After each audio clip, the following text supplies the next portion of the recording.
Youssef, and today I want to talk to you about how a fitness coach and a fitness trainer can communicate effectively with their clientele and with their athletes in order to maximize results.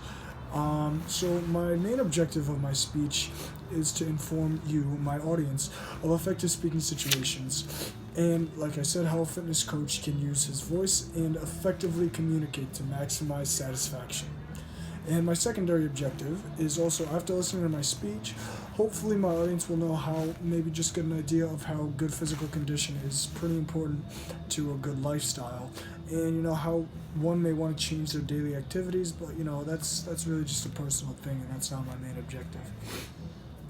So, first, I want to explain how a coach of any area, fitness, whether it be tennis, basketball, boxing, anything, can effectively communicate with his or her player/clientele. Number one, that's most important, is to have a strong and commanding voice. A strong and commanding voice is good because that puts the trainer in a position of almost an authority. Number two is clear and concise instructions and commands. When you have a clear command, there's no questions possible for the player, the athlete, the clientele. They know exactly what they're being asked of them, and they know exactly how to go forth with the instructions. And three is a good, strong body language. You don't want to listen to a coach, especially a coach who's just talking and slumped over. Every fitness coach we see has a big chest, big posture, and their chest is out, and they're speaking with confidence. So a quote that I found online, couldn't really find who said it, but the best way to strengthen motivation is to provide meaningfulness, choices, emotional support while affirming the individual. So, to get a second voice on this subject, I interviewed my coach himself. In order to engage my coach, after a session, I was able to get him for a couple minutes, and we sat down and talked. And he talked about a couple things. One is the tone of his voice and how it can easily change his client's motivation. And obviously, the voice and the commands, it varies for different people.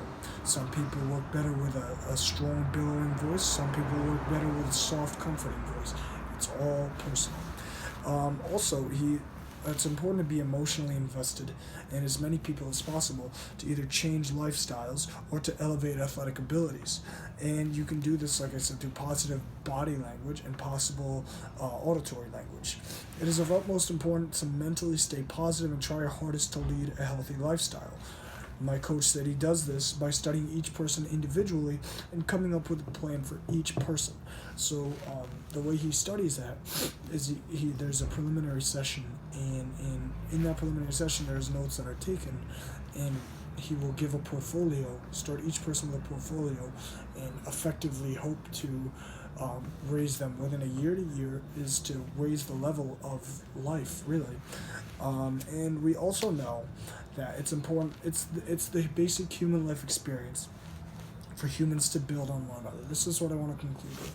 It's basic human experience for humans to build on one another. Humans get stronger by other humans. Humans get stronger with interaction. And that's what he's here for. That's what a coach is there for, is to interact with his player, his client, his athlete, and to interact and hopefully come up with the most efficient and the best way to have success. Because improvement and success is really the bottom line of what anyone wants. So that's really how I am. My interview with my coach is attached. My outline is attached to the speech. I hope that this was a good experience. Thank you so much.